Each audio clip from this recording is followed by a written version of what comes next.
After a beer or two, we decided to hook up the EVP recorder and explore the house. We visited every room, including a room where Jeb Stewart, look him up, was known to have stayed in at some point. We asked all of the basic questions that you could think to ask a spirit. The last room we went in was the room that Jeb stayed in.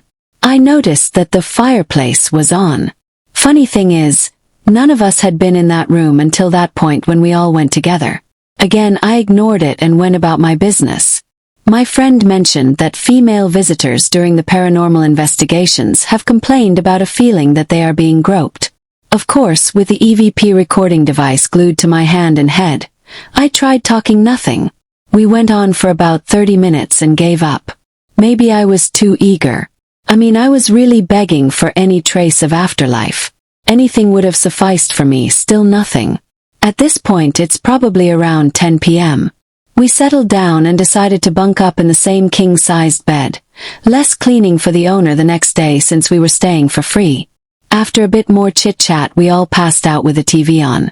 That's when things got weird. I woke up, I'm going to guess, between 2 to 4 a.m. The TV had automatically cut itself off because it was on a timer, so I had been asleep for a little while. We kept one of the lamps on in case we needed to get up and use the restroom so you could clearly see throughout the room.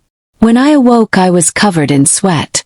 It felt like I had been dreaming a bad dream and suddenly woke up and couldn't move a muscle.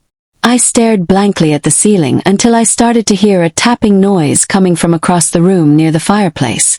A very faint tapping noise that sounded a lot like fingernails tapping on a window. It started out slow and started to move towards me.